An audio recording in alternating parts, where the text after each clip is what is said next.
On this episode of Winning the Moment, we have Mitch Frei, who is the CEO of Origin Marketing.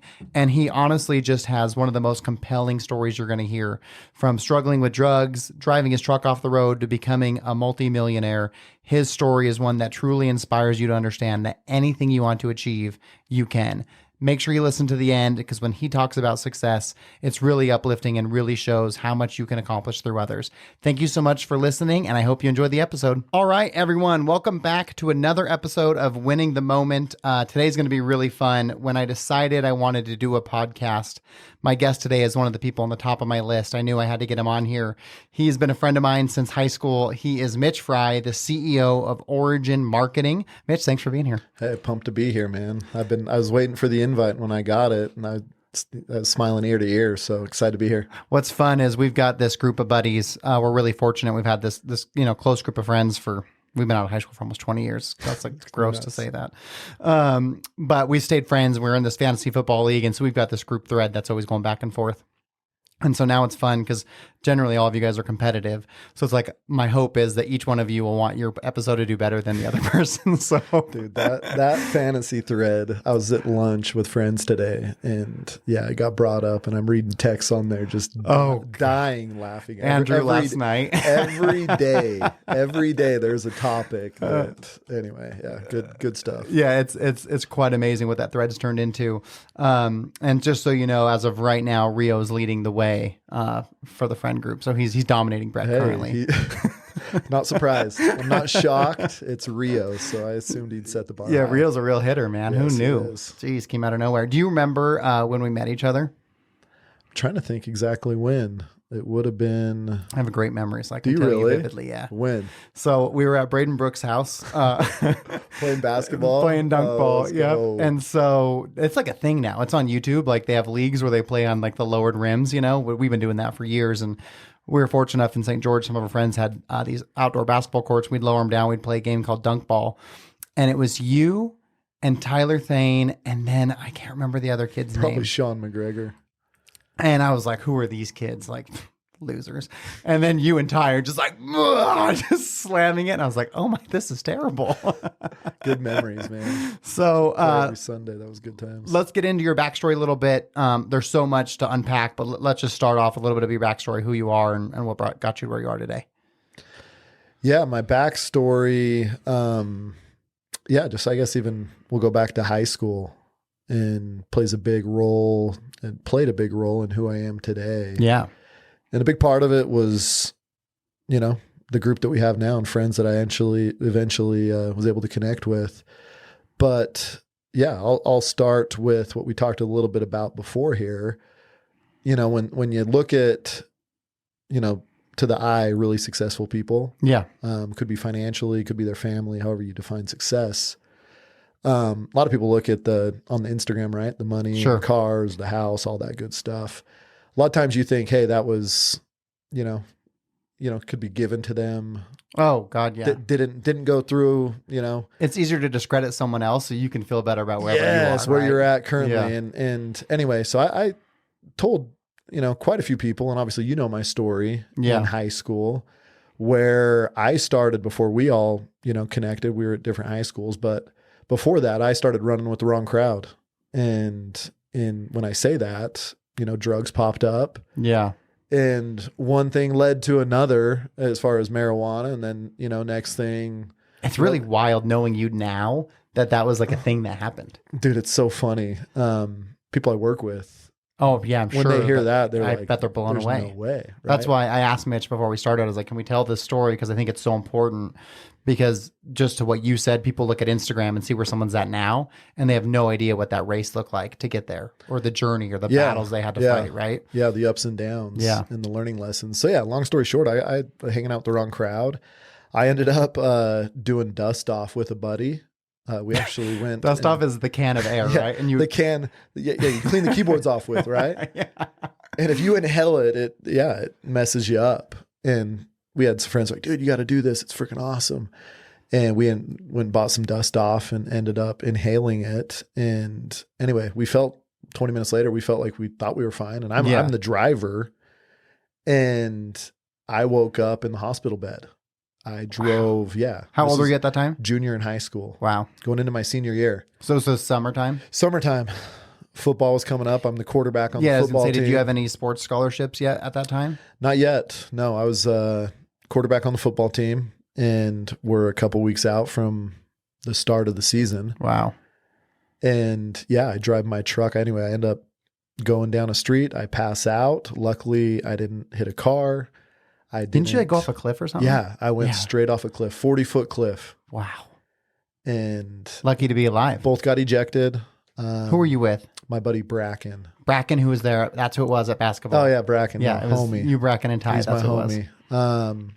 But yeah, I woke up in a hospital bed and ended up essentially getting charged with the DUI. Right once the cops. Oh wow! Once the cops found out. Yeah. So I was on the radar. I had a couple minor, consumptions as well before that. So, I was. What did your parents think of that at that time, dude? And I don't know. This is one of the bigger lessons I learned from my dad. Where, of course, as a teenage, I'm lying to him right along the way. Yeah, just telling them what they want to hear and making lies up on lies. And then one thing kept adding up to another of where they're starting to put the puzzle pieces together that I'm not making the best decisions. I'm not hanging with the right crowd. I end up, even after that accident, I still, keep doing stupid stuff. I was going to ask, was that like your wake up call? Yeah, you would think that would wake me up, right? And it didn't. Because you're so stubborn. Yeah, you're so stubborn. So interesting question that I have to ask now, knowing you now, and now I know your brothers. I didn't at the time, but so Mitch has this great family, incredible people in the community, and two really great older brothers. So they did do that when they were younger, right? They didn't. No, they're like saints. And so what was that? What was your relationship like with them at that time? Did they know what you were doing, or did you hide it from them too? Like, what was that dynamic? I hid it. You did? Yeah, I hid it. But once I started getting caught by the law, the first time it was like, no, they must have spiked that drink. Like I didn't know that. I just was having Kool-Aid. That's crazy. Like I thought it was just a smoothie. My older brother Blair was on a mission. My other brother just got home. Oh, right. From So Blair would have been an gone. LDS mission. Yeah. So anyway, so I didn't learn. I keep doing stupid stuff. I played basketball and baseball as well. I'm on a baseball trip. This is now your senior year. Yeah, senior year. It's 420. So of course my buddies are like, dude, we got it. We're in Vegas on a baseball trip. Like, we got to. It's 420. Like I'm like, all right, let's do it. So we smoke some weed, end up getting caught, and on the baseball trip on a school trip. Oh yeah, it's bad. Yeah, got expelled. Oh, expelled. Expelled from. That means you school. don't get to graduate, right? I do not walk. I had to go. You didn't walk from Snow Canyon. Nope. Wow. I did not walk. That's amazing. Yeah. And even before that, I, with the juvie or with the minor consumptions and the DUI, I ended up going to juvie. You did? Yeah. So I had to spend like 8 weekends in. Just go there on the weekends. I was playing basketball, region basketball. I'd play my game Friday night. And then you'd go to juvie. I'd go check in to juvie. Wow. And I would check out Monday morning. And wow, that's why I didn't know that. That's come insane. back to school.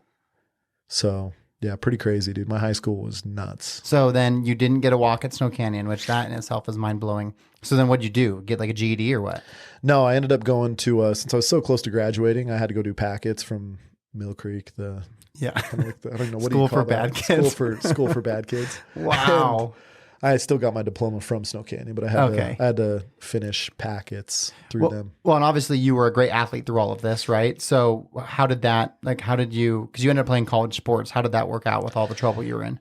Dude, it's kind of like winning in sports fixes. Made it all okay. Yeah, made it okay. You kind of feel invincible. Yeah, right. Like I'm the star of the team. You see that at the professional level. Sure. Of people that. Well, that's winning in anything in life, really. When you're the winner of anything, then you get a little bit of leeway. Yeah. Right? Yeah, and I got that. Like I definitely got that in high school. Like I got caught a couple other times and it was like, oh, don't tell anyone it's Mitch. No, literally like they let me slide by a few times and but yeah, you kind of feel invincible. You really do. And that's probably why none of those lessons stuck. Oh, dude. It's like, oh, cool. Slap on the wrist. I'm back, Yeah.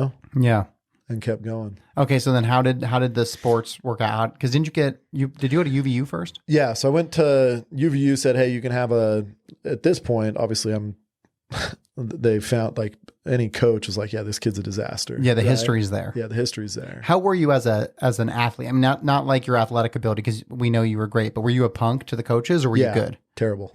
Okay. Attitude. Terrible. Yeah. I feel bad. Like looking back, like, I was terrible. Hothead. Yeah. Just an idiot. Like didn't listen, just could have been way better. What an interesting thing.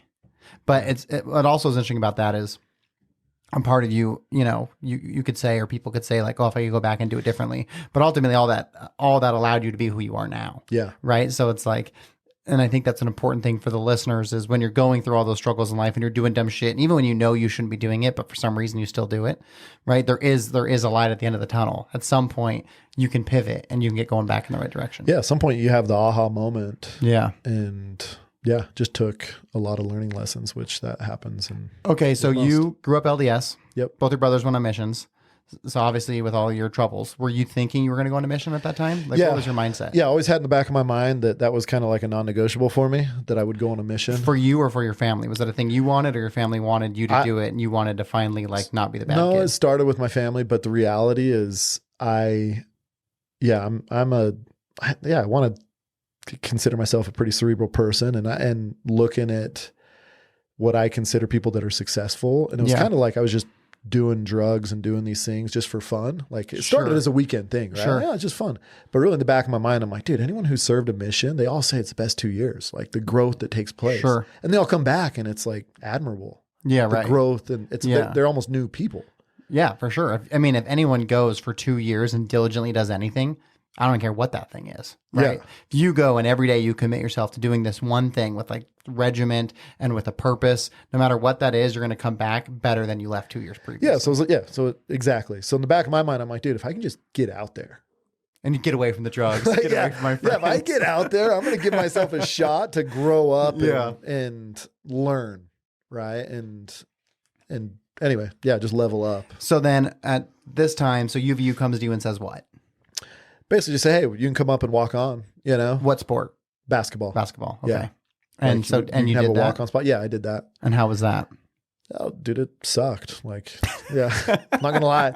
I was basically just like a dummy, practice dummy out there, right? Oh, so you didn't get to play? No, I didn't play. It was just a red shirt walk on, and or I just walked on, and I just practiced. And how do you feel like I knew I was going to go on a mission. Yeah. Oh, so you already knew at that time. Yeah, on a mission. So Yeah. it didn't really matter. Didn't matter. How did you compare yourself to the people on your team? Did you feel like I'm good enough to be playing, or were there people on your team that's like, God, these guys are good? No, they were good. They were. Like it was a wake up call for me for sure. Because you couldn't just walk in there and be the most athletic guy in the court. No, there was some guys that were the real deal. Yeah. Okay, so you did your redshirt year, and then did you go on a mission? Yeah, my aha moment was before I went up to UVU. I was partying with our boy Britton DeNoss. So shout out to B, dude. I love B. I'll never forget when Britton and Nick got busted for like drugs and guns, and my dad pulls up the spectrum, and he was like, "What are your friends doing?" And I was like, "That's not me." I had no idea that they did that stuff, right? That's what you say to your parents. No, but we were over at Britton's house partying, and it was a pretty rough crew. I didn't know a lot of them. But I was smoking a cigarette on the back patio, and then I don't know what happened, dude. I just started looking around. I didn't know a lot of them, and I'm like, dude, what am I doing? You just realized I'm in the wrong place. Yeah. And this was even after I got expelled, right? I'm like, dude, this isn't me. Yeah. And it just clicked, dude. It just hit me like a ton of bricks. Like, yeah, this is who I want. Was there anything that you can like connect to that like this is what it was, or was it just you finally that was just your moment? It's my moment, dude. Like it was my biggest aha moment. And I went home and I said a prayer. As corny as that sounds, I said, "Hey, God, give me the strength to separate myself from these people." That's pretty powerful. Goosebumps. Yeah. And the craziest thing, dude, is I never hung out with any of those friends again. No way. Like, unless it's like basketball, right? Sure. But I'm talking like. You didn't go to a party? No more parties. And when you're around drugs, you see them everywhere. Yeah, sure. But when people know that you're done, you don't, it's insane, dude. When I separated myself, I never saw drugs again, you know, like, never. Yeah, because people know. Like, they know if you're doing it, they'll let you know, Yeah. like, hey, I got some. Do you want some? And if you're not, then they're going to respect that. It's like, hey, yeah, 100%. It's like, hey, do you smoke? No, I'm trying to stop. No, I don't smoke. Right. Yeah, that's a different, words are important. Words are I important. told my wife last night, she says, you go get Cash up in the shower? I said, yeah, sure. She comes up, I'm watching Summer League, and she's like, what the hell are you doing? And I was like, what do you mean? She goes, Cash is still in the shower. I said, yeah, I know. You said, have him take a shower. That's what he's doing. She's like, it's been 10 minutes. I was like, and? She's like, he needs to be in bed. And I was like, then tell me that. Like, your words are important. I did exactly what you asked. You're mad at me. Yeah, I was like, you should have said, get Cash in the shower. It can only be 2 minutes and get him ready for bed by the time I get up here. Done. Would have done it. Yep. She said, put him in the shower. So I did. And I put on Summer League and was watching the Hornets, time you know? clicking away. That's too funny. But no, words are powerful. Yeah. And an identity is powerful. Once you figure out who you want to be and who you are, yeah, I'm a true believer. You can get anything you want in this life. 100%. I think the thing that so many people, I think, want that to not be true because they can wear that as like a cloak of protection. Yes. Like, oh, I'm not successful because of all of these other things. I could be successful. It's just all this outside stuff stops me, especially in sales. God, you see it all the time. When you're in sales, that salesperson who sucks and they're like, well, it's just Mitch is lucky, you know, the people, he knocks on their doors and they just say yes. Yep. And it's like, yeah, how many doors did Mitch knock? Well, I think he knocked 500. How many did you knock? 50? So it's like, true. right. So is Mitch more skilled or luckier, or did he just take 10 times the at-bats as you, bro? Like, in sales, it really, I think that's where I really learned that as an individual, because it was so easily noticeable when you're looking at them, right? There's that guy who's so good at sales and that person who's not, and it's their actions, it's the way they hold themselves, it's everything. It's just not the story they tell themselves. absolutely, and it's the preparation they put into it. You know, like, did that person get the right amount of sleep? Did he wake up? Did he exercise? Did he like is he being the person he wants to be? And if you just rolled out of bed 10 minutes before work and you like splash water on your face, like, of course you're not going to be as good as the guy who's ready for the day. Yeah, and your book and your message in stacking wins. Right. Right. That's what it's all about. Building momentum. Okay, so you go home. That was too big of a moment. We kind of brushed past it. You said a prayer, and then what? Did you feel something that was like a confirmation of like, okay, this is... Yeah, I did. Just feel, I mean, kind of hard to describe, but just a feeling and a comfort of like, I got you, right? Like, had to feel good to finally feel like, oh God, I'm going to shed myself of all this shit. Oh, literally. Yeah. Like it was, yeah. I mean, just a heavy weight lifted off. Was that in summertime?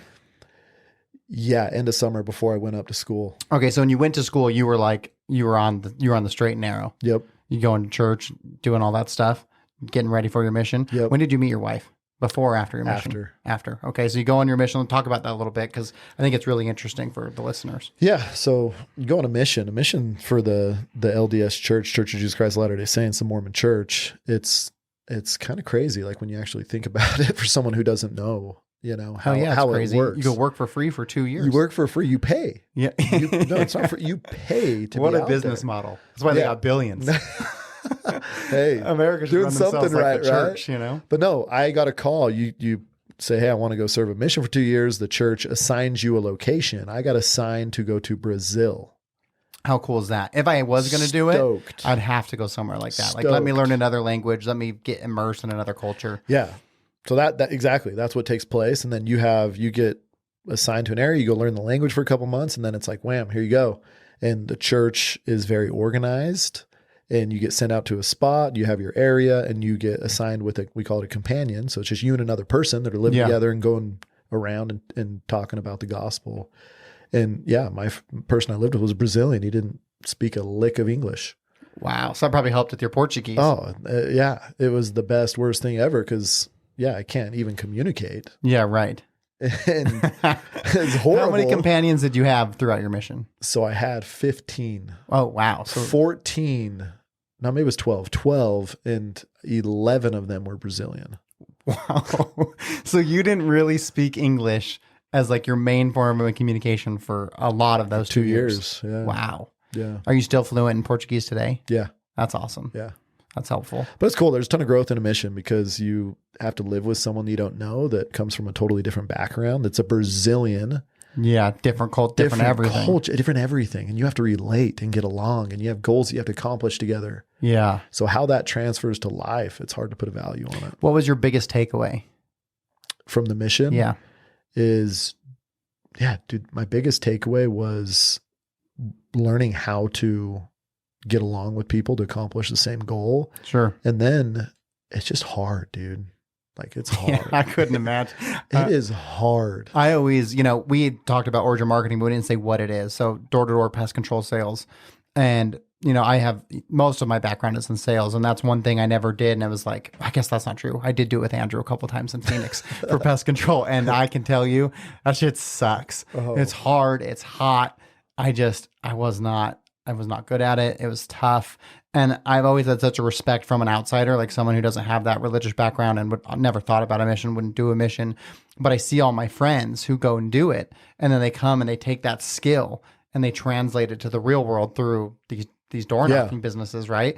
And they're all so wildly successful. And it's like, wow, this is incredible because so you pay the church to go do this thing for 2 years, right? They basically mold you to be great at this other profession. Yep. Then you go make a bunch of money in that profession, and then you give them 10% of that money that you're making to the church, right? But it really, I don't know that I know anyone who went on the mission and didn't take those skills in some capacity and leverage that in their real life, right? 100%. It's really like college. It is. It's an education in life. It's an education that, once again, hard to put a value on it because there's so much from communicating to the mental side of it, learning a language, living with a person from a different country.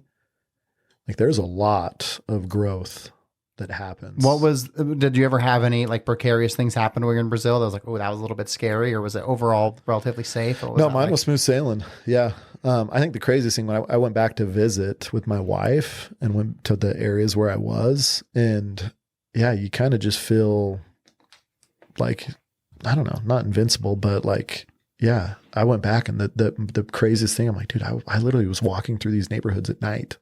Yeah. You don't even realize that when you're there. Right. I'm like, that is crazy that I was doing that. But everyone knows the missionaries. And, right. And you've got your badge on. Your badge on. They respect it. Yeah, they respect it. Even the cartels and the drug dealers, they got your back. It's kind of, in a weird way, they do out there. Yeah. Well, I think that everyone, whether or not it's your religion, you can respect that someone else is out there doing the work of their God, right? Yep. So, but it was, once again, hard to put a value on it. So then when you came back, what did your life look like when you got back from your mission? So right before I left on my mission, I went in Snow College, said, hey, come to our tryout for basketball. We want to see.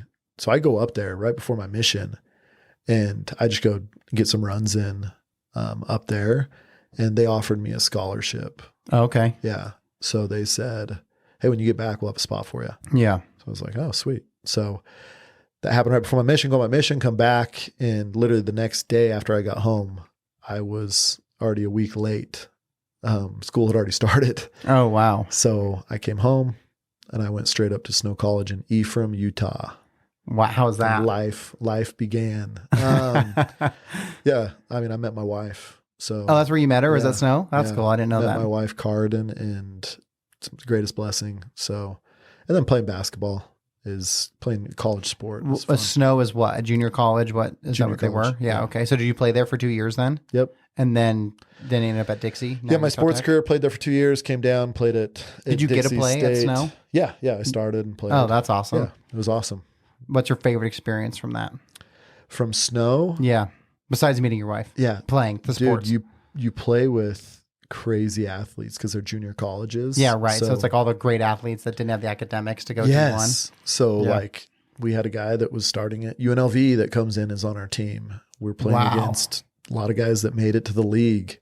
It's a really tough conference that has a lot of elite talent of people that couldn't make it for grades or for whatever other reason. They transferred to junior doing colleges. dust off. Yeah, doing dust off and smoking weed, right? Getting kicked out. You were one of those kids. I was one of those kids, which is crazy to think That's about. awesome. What a cool thing. So then you came to Dixie State, Utah Tech. Yeah, played a year basketball. I was like the sixth man, right? Played like 10, 15 minutes a game, sometimes 20 minutes a game. What was Dixie State at the time when you came back? Division two. Division two. Okay. Yep. Yeah, I had a good experience overall, but I was kind of burned out from basketball. And then, yeah, I guess my sports career, just kind of sum it up. But I was playing flag football for fun. We were playing intramurals, City League. Oh, City League. Yeah. And we were going against the offensive coordinator of the college. He had a team of all ex Dixie State players. Yeah. That had just graduated, right? Yeah. Like the corners and receivers. Sure. And we torched them. Right? Who was on the my team? brothers, Chase Frei, Blair, Yeah. Randon Willard. Okay. Yeah. Willard's good. So we're really good. And we torched them. Were you playing quarterback at the time? I was playing receiver. Oh, okay. And the offensive coordinator came up and said, hey, we'll give you a full ride scholarship if you want to come play football. No way. So I was like, heck yeah, dude, I'll come. Like, I have nothing to lose, right? Like, basketball has been good, Yeah. but it's not like I'm the main dude, and Yeah. I'll go give it a shot. I played quarterback in high school, so I had a lot to learn, but jumped into it. I started as receiver, and then I had one more year of eligibility, so I came back for my senior year, and I was a captain on the team, and I was first team all conference, and That's incredible. yeah, cool story. From flag football. That's one of those things too, where it's like you were just out there doing what you love, and then that opportunity came from Correct. it, right? Yeah, And crazy story.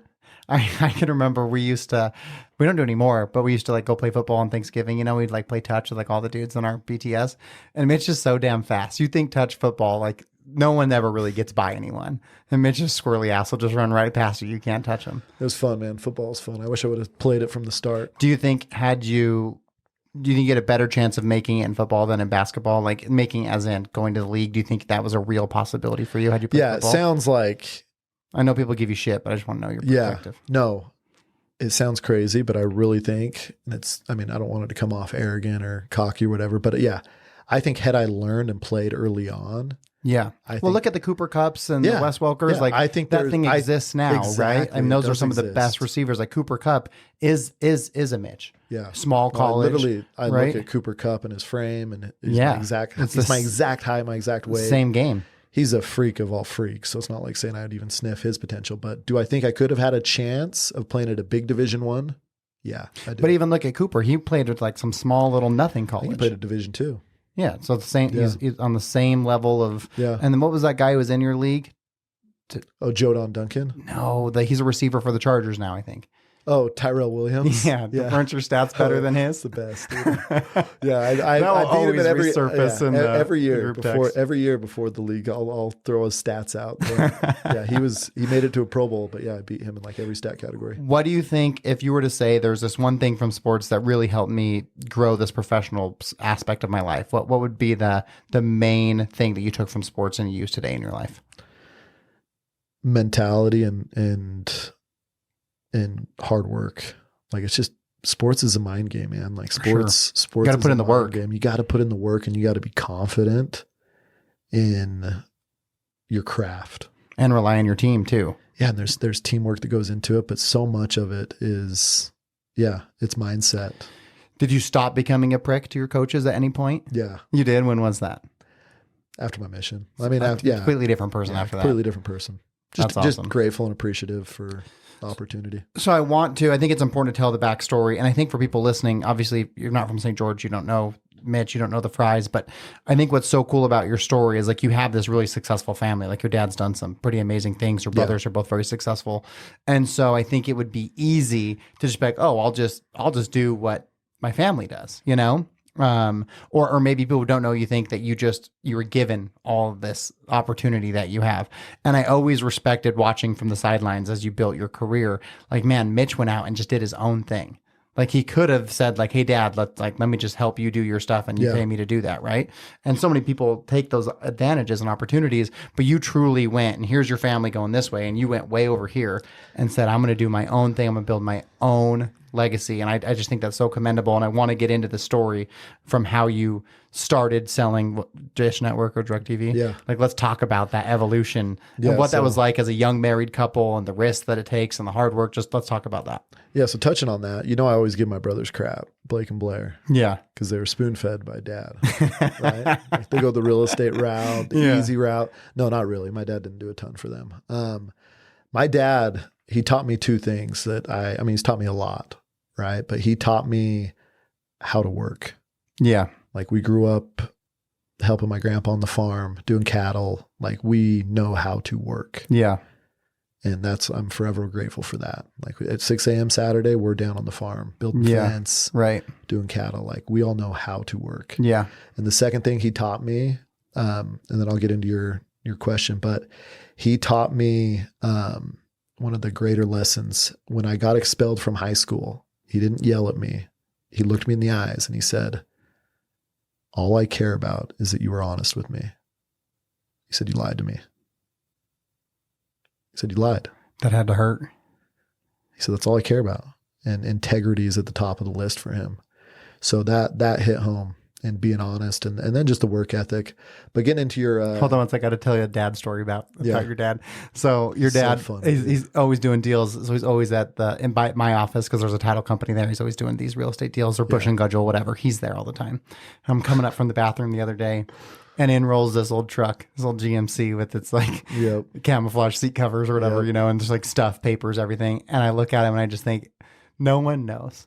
Like no one knows that this guy is a G. He is just this incredible developer, this amazing business person. Yeah. What year is that truck? 1994. It's so old. And that's the That's only like 300,000 miles. is the only vehicle I've ever seen him in, and like other guys will roll up to Bush and Gudgel or to the title office like in their Benzes and all that, and like those guys are there too.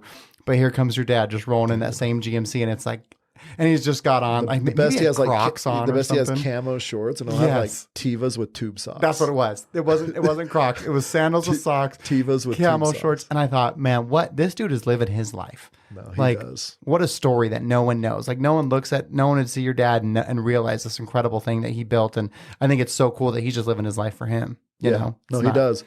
For fun. Yeah, for fun. He not for fun, but he loves fixing things up. So he owns a ton of apartment complex, student housing. Yeah. He's the handyman, but no one knows he's the owner. Of course.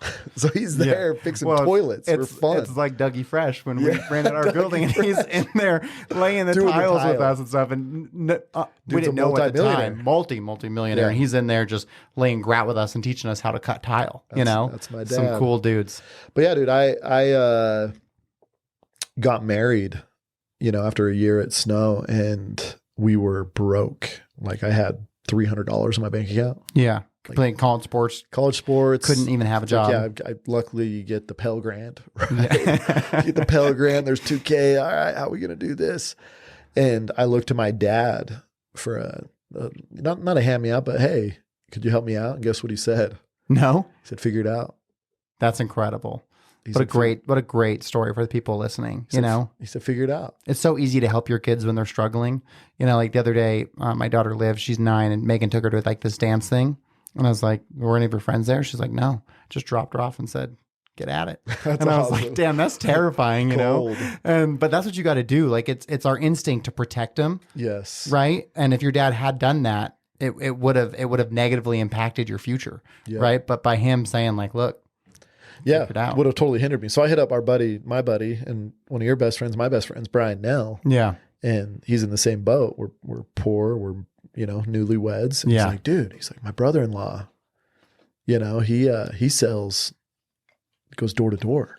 We just serve missions. We're like confident. Yeah. You can do it. Dude, we could do that. The hardest part about doing door-to-door sales is going to every single door for an entire day. Yeah.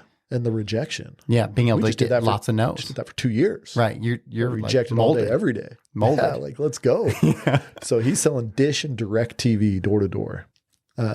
In Kansas, Kansas City, and we'd go to the little cities in the outskirts like Podunk, tiny cities to sell Dish and Direct TV. It was good. I mean, I made in just a summer, as a newlywed, I made like $25,000 my first summer. And what year was that then? Like 2012? Yeah, 2010. 2010. Okay. Yep.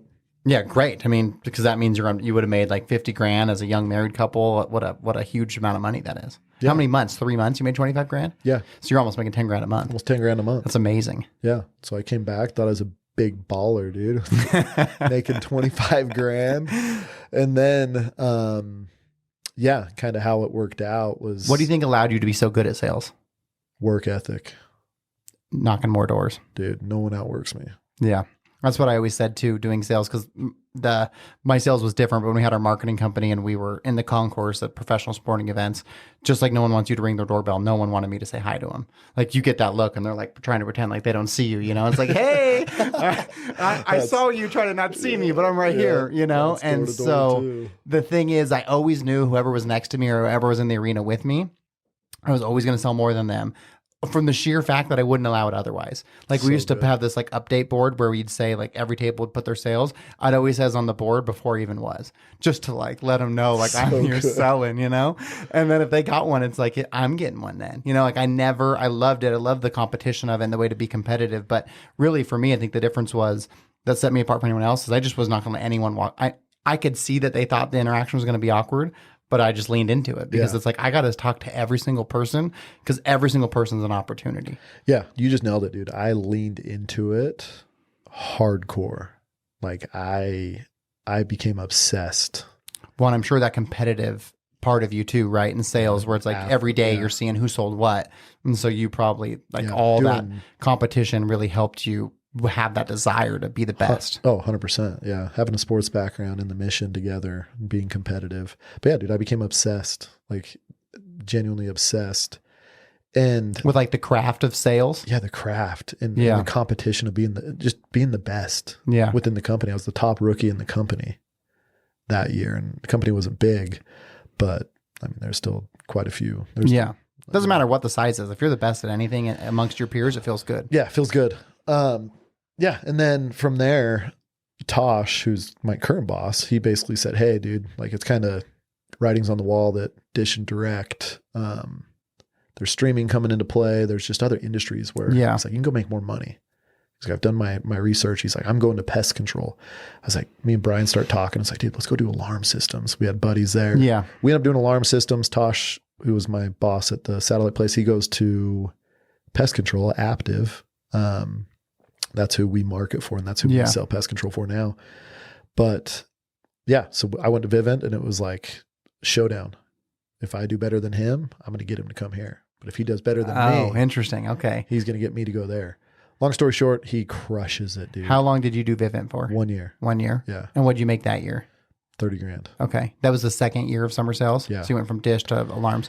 Pest control is so much easier because everyone's got bugs. Everyone has bugs. And it's not to say that you can't do really well at Vivint. There's guys that crush it. Of course. Right? But it's like such an easier sale. I remember when I got my first house in Arizona, someone showed up selling pest control. I was like, oh, hell yeah. I'm so glad you're here. Like, let's go. I was going to get someone and you're just here. This is great. Yeah. I feel like it's an easier barrier to entry. Yeah. 100%. Long story short, he absolutely crushed it. We didn't do near as good as we thought we were going to do. So yeah, I trust him. And the next summer, which was my third summer, still in college, I jump over, do pest control, and yeah, dude, just took off, like started crushing it. Where'd you go that summer? Back to Kansas City. Okay. Yeah. So I'm back to Kansas City. And did you have a team at that time, or were you just out there selling? Had a team of, I recruited about 15 to 20 dudes. Because you built that up from Vivint. Did you have a team at Vivint? Yeah. Okay, so then, and then they moved over. A bunch of my buddies came with me over there, and then we got some more people saying like, hey, dude, pest control is going to be way better. It's easier. Yeah. Showed them numbers, and yeah. So what'd you make that summer? I made probably $90,000. In 3 months? Yeah. That's incredible. Yeah. Selling pest control while going to school. That's amazing. My first, and anyone can do that, right? Like that's not a skilled thing necessarily. It's an effort thing. You can show up every single day with the right attitude and good energy and knock on every single door for as long as it takes. You can be successful. Yeah. I tell people with pest control, like, man, if you're not afraid to talk to people and you're coachable and I'm not afraid of no's either. Yeah. You're not like you can't get beat down by people telling you no. You're going to have a chance. What's funny too is you don't ever remember the no's. Like looking back to my sales career, I don't remember anyone telling me no. I just remember all the awesome sales I got. 100%. Sales is a funny game. But yeah, dude, and then, which we touched on a little bit before the show, but I started getting peer pressured as I graduated college. So the next year I did Aptive again, and pest control, and I doubled what I made that year. So I made like $170,000. Unbelievable. That next summer. And then I think there was one more. So I think I made over $200,000 right before I graduated. And I graduated and I start getting all this pressure from the outside world you know, like, dude, get a real job. Like you're not going to go do door to door again. Like, you just got your business degree. You sell pest control. Yeah. You sell pest control. Like and I started giving into it. Yeah. Like, and not really, I guess, realizing, dude, I made $200,000. Yeah. You're making like what a doctor makes. Yeah. Yeah. And so, yeah, I literally decided, all right, I started looking at other options. Yeah. So I'm going to do insurance. So I went and got my, I got my, and you have to study for that. yeah. So like it's work. It's grindy. Dude. Yeah. I passed the tests. I got my P&C, my life and health. And yeah, I posted on Instagram saying, hey guys, I'm doing full-time insurance. What did Cardin think of that decision? Cardin's the best, dude. She's just full support. Yeah. Right. Like she's full support. Yeah. So she was, just trusted me and Sure. knew and I could have figured it out and I would have done awesome at it. Yeah. But the reality is I'm kind of starting over, right? Yeah. You already built such a successful thing. It's crazy that you walked away from things it. were rolling. Shows you the power of like society and peer pressure and feeling like you have to be doing the thing that we think society tells us or wants us to do. Yeah. And how easy it 100%. is to get stuck in that trap. Facts. So what happened was I went there for a couple months. I'm like, dude, this sucks. Nothing Were against you going to an insurance office guys. every day? It's nothing against insurance guys, but I just wasn't patient enough because, I knew it was going to be a long game, right? with Yeah, it's a insurance. long game. It's like a 5-year. Yeah. Things can get rolling. Yeah. And I already had things rolling. So why would I go back? Right.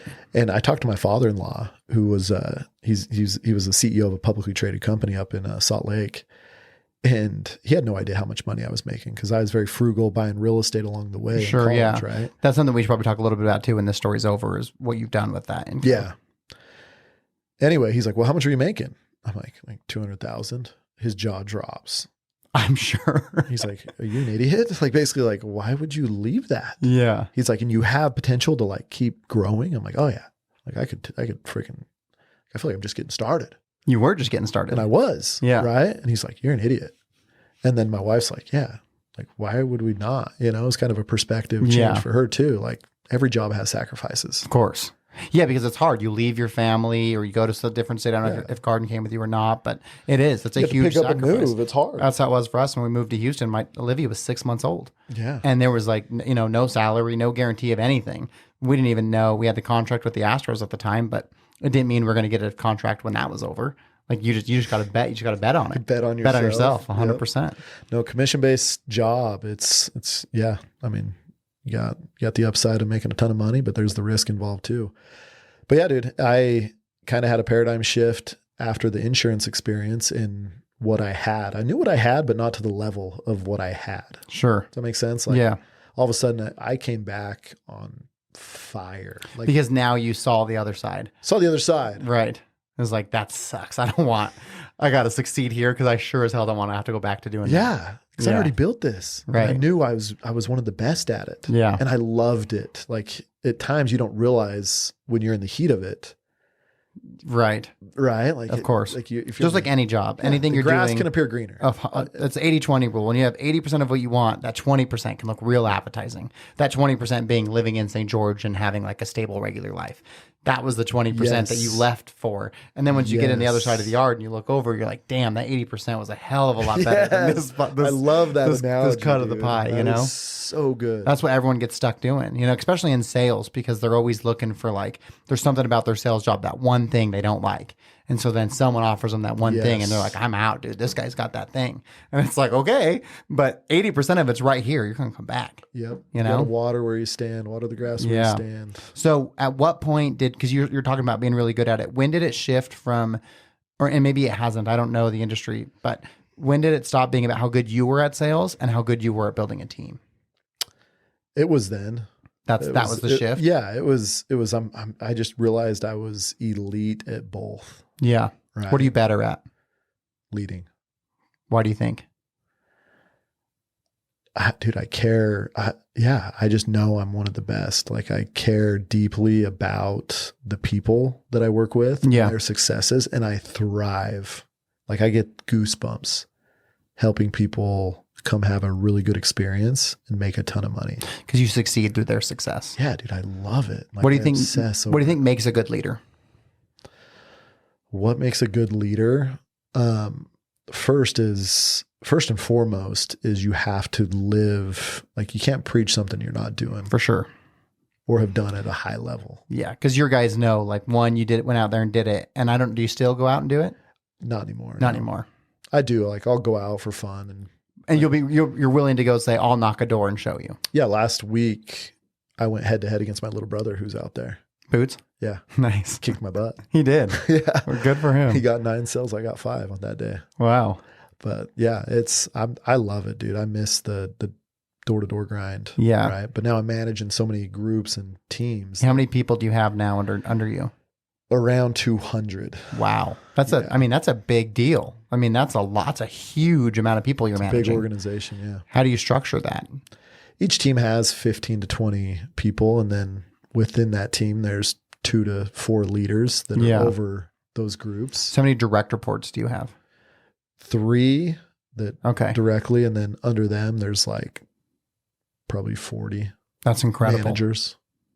Yeah. Can you share where you're at now, like what you've built it to as far as an income perspective for you? Yeah. Yeah. So each year, dude, it went from 200 to 400 to 600 to I made over $1 million. Hell yeah, you did. Yeah. How incredible is that? The reason I want you to share that is because one, people feel like sometimes there's like that feeling of like, ooh, I don't want to share that, but people need to know because what you can do exists. Yes. Like someone right now today on your team is Mitch 10 years 100%. before. Right. And so I think that I hate when people bitch and moan about like this and that and the other thing, and I can't succeed. It's like, of course you can. Like, you don't have to have a degree. No. You don't have to have anything. You just have to have drive, ambition, and a willingness to give a high level of shit. And patience and just keep going. And keep the grind going, right? Keep just going. like we talked about today. You said, how's the YouTube channel? And it's like, well, we got 32 subscribers, baby. Like it's but last week it was at 25. Yeah, right? Exactly. You know, and so I know that I'm just going to have to do this thing. And I do it because I love it anyways, which I think is part of the keys to success is if you enjoy what you're doing, it doesn't really matter. But I know if I keep showing up every single day for 4 years, it's going to matter at some point. In fact, I looked up like my category on iTunes today and just like flipped through who iTunes suggested. It's like so many of them, their last episode was in 2021. Wow. People quit. You know what I mean? And as long as I know I'm going to stay on the treadmill longer than the guy next to me, that's it. then I'm going to go further than he does. Whether he's faster than me or not is irrelevant. As long as I just don't get off, then I'm going to end up going further than he does. And so I ask you to share that, really not to boost you up or to fill your ego that you don't need, but to let people know like you can create the most incredible life if you're willing to put in the work and do what it takes. Yeah. Yeah. And you nailed it. Like people want, and I fell into this trap where I wanted what my manager had, where he'd been there for that's the struggle, 10 right? years. I was on year 2 or 3. Yeah. And it's like a lot of things take time. Yeah, we getting better at your craft. We just started a new offshoot of Vibrant Management called Vibrant Marketing because we also care about our team and we wanted to provide them opportunities. And they had asked about ownership in Vibrant. It's like that's not realistic for you because you miss the grind. Of course, you want to own some of it now, but you weren't there when we had $11.37 in our checking account and we were about to go out of business. You know, but I will create a new company with you and I'll help you create that path. And one of the people in the company said something about like, oh, when can I do this? And it's like 5 years from now you can do that. Because that's like, you don't get to start the company and then be the same owner that I am now. Be on year 5 and year right. 1. Exactly. Like you've got to put in the work and it's going to be really hard and it's going to be frustrating and challenging. And just like your dad did, I'm not going to help you. Like you've got to figure it out. Yeah. The thing I've learned, and yeah, I think is a big lesson for everyone is just surround yourself. I mean, you hear that saying all the time. So yeah, it's so important. Yeah. You know, tell me who your circle is, the top 5 people you surround yourself with. I'll tell you where it'll be in 5 years. Well, yeah, look at the circle you had when you were smoking that cigarette versus the circle you have now. Dude, it's crazy. You know, and what's amazing about that too, when you really break it down is you as an individual, you're the same person, right? Like all of you is the same, but you switched what you thought of yourself, what you were capable of, and who you were around. Because if that same Mitch didn't smoke that cigarette and feel differently, you wouldn't be where you are today. That wasn't a given. It was all the decisions and actions that you did from that moment on that got you to over $1 million in income from a company from starting at knocking doors, you know? And And so many people think they've got to go these paths, just like you got stuck in that trap of, I got to have a real job. It's like, that's... Dude, everyone has greatness inside of them. Absolutely. Everyone has it. Like I'm a 100%. true firm believer in that. It's just a story you tell yourself and your environment. Absolutely. So what if someone wanted to come and work with you at Aptive? They're like, man, Mitch's story really inspired me. I want to get on that train. What's the best way for someone to specifically be able to be connected to you?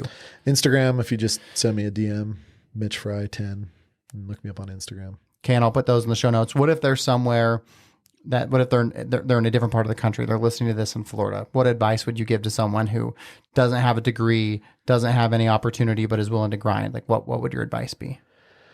My advice would be find someone that's doing it, something that you could see yourself doing and doing it at a high level and making a lot of money, and just go follow them. Don't try to reinvent the wheel. For sure. That's it, dude. Just go figure out what they're doing and how they're doing it, and then do it just like them, do it a little bit better and outwork them. You'll end up just like them. That's one of the questions I like to ask is if you had a mentor. So I imagine that you did. Was it Tosh? Was he kind of your mentor? Tosh helped me a ton. Yeah. Tosh helped me a ton. Now I have a coach, like a life coach now too, that helps. But dude, I surrounded myself and just started looking at who I wanted to be like. Yeah. Like it's not that hard of an equation, dude. Just figure out what kind of life you want to live and who you want to be like. And when you get around them, then opportunities created, right? Because they're doing the things you want to be doing. You're going to get the opportunities. And so I know you've done quite a bit with real estate now too, right? You've taken that money you've made and reinvested it in this vertical. Yeah. What's that look like? It's been awesome. Anyone who bought real estate from 2012 up to 2020 or grinning ear to ear, you couldn't lose. Yeah. And that's where my dad taught me. He said, hey, like you want to make a lot of money. Like, you're good when you're sitting with your feet up and you're making money. And he said, how are you going to do that? Go buy real estate. And what did you go to school for? Because you actually do have a college degree. Business. Do you think that helped you have the success you had, or is your success not a byproduct of that education? No, not a byproduct. If sports didn't exist, would you have went to school? No, I probably would have got my associates, but just for the experience. Yeah, that's interesting. Okay, so then next question I have for you is, and when you do read the book, I asked Mitch before we started, I said, have you read the book yet? And he's like, oh no, I forgot. I forgot it on my trip. I was freaking kicking myself. It's okay.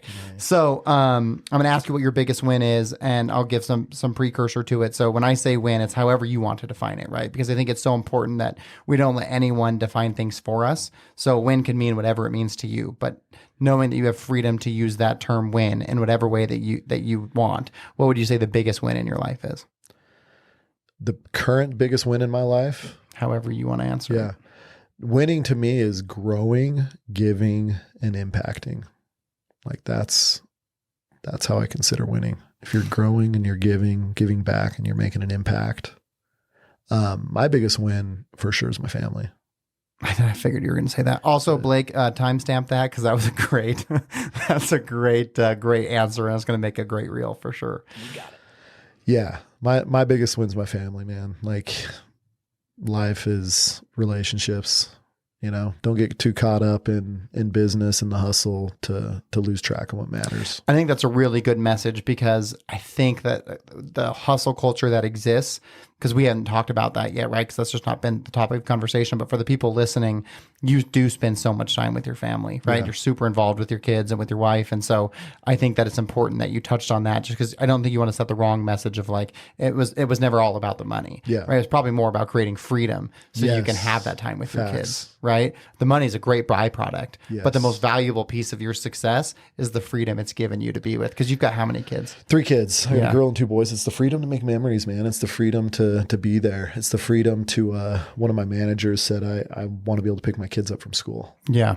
Like, I don't want to be that dad that can't pick my kids up from school. And so many people can't. Yeah. You know what I mean? Like they don't have that luxury or to be at their games or to be at their practices or all of those things. And you think you have so much time, but it's like memories for kids start at about 5. And by 15, they don't want to be around you anymore.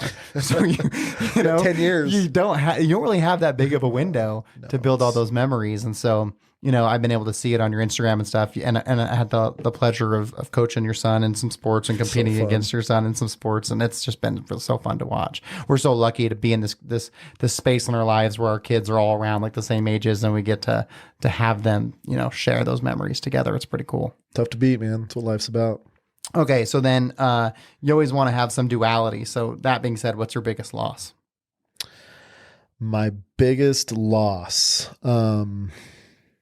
It's a tough one, dude. I don't lose. I'm just kidding.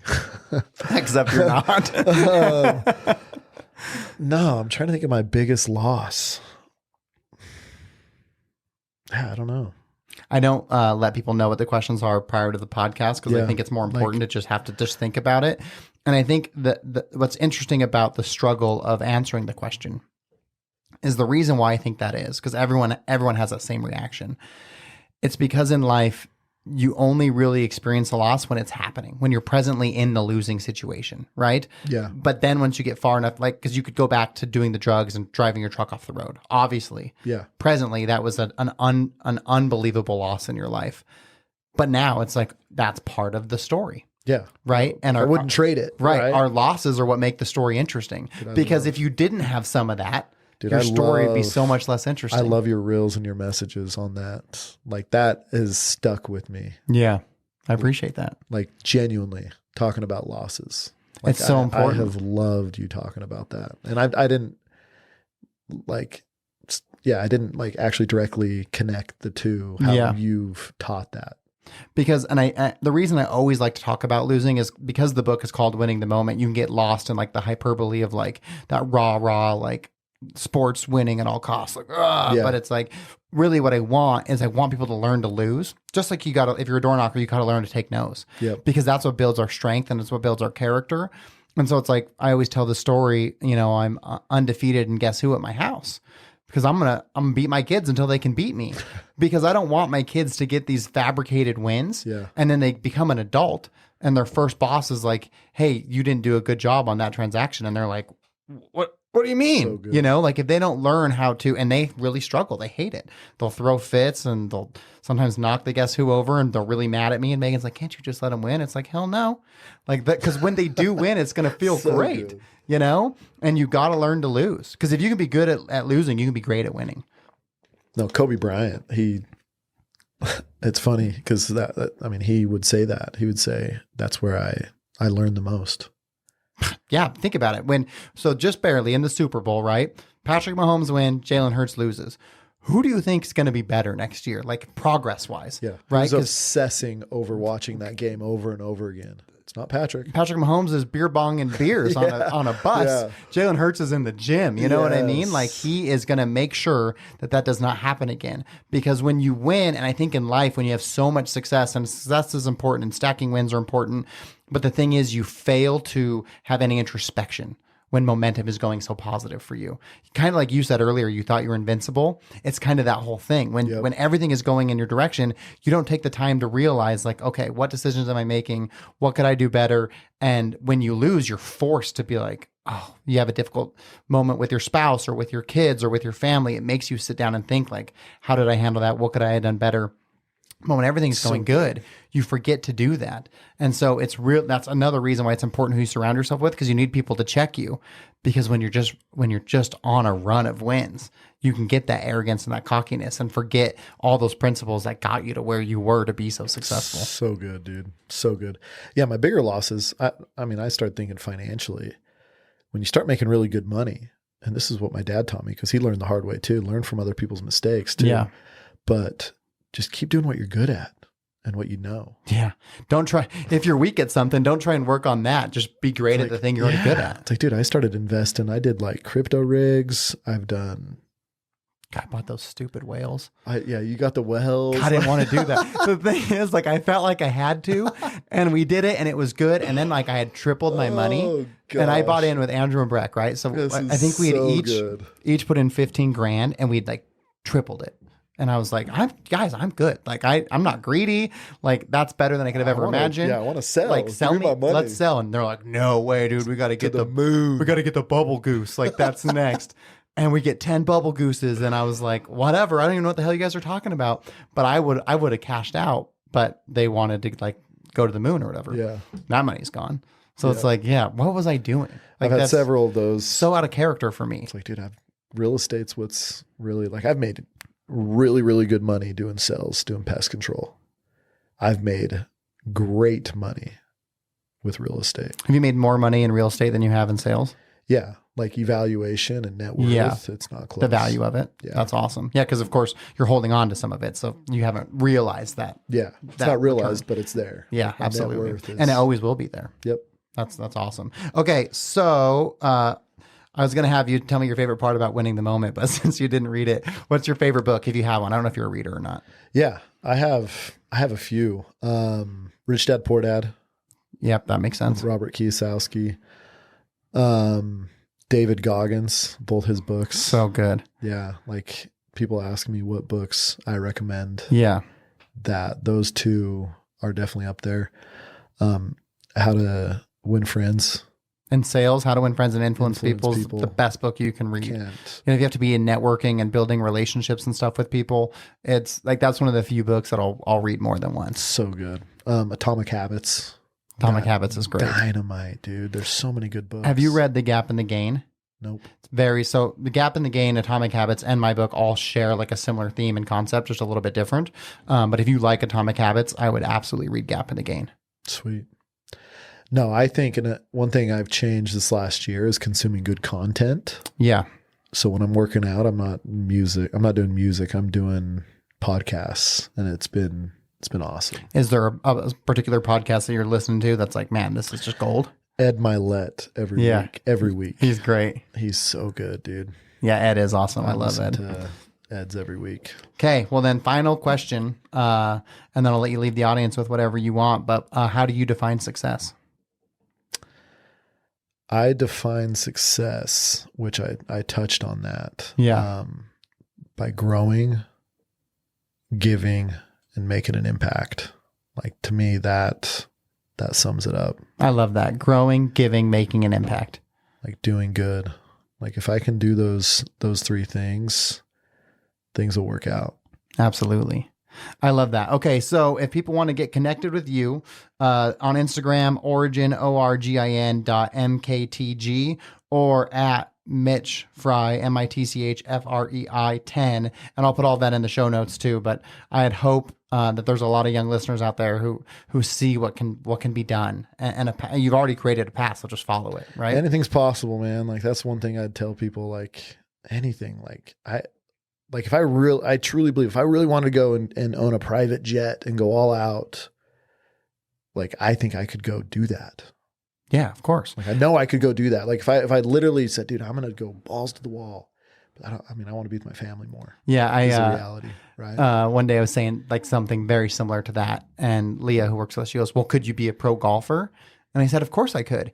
If I golfed if I golfed 20 hours a day, like, yes, if I can hire Hank Haney and I went to the course every day, like it might take me 10 years, but yes, absolutely. If I committed myself to that and only that, then most certainly I could. It's just not my priorities. I don't want to sacrifice what I'm doing to do that thing, but yes, I do believe that I could do that if anything's possible. 100%. Okay. Anything you want to leave the audience with? No, man, I'm just appreciative and grateful. It's been fun watching you. Yeah, thank you. I really appreciate that. Do what you're doing, and stoked to be on the podcast. So appreciate you. Okay. Well, thank you for being here. Again, I will put all of Mitch's contact info in the show notes, but thank you so much for listening.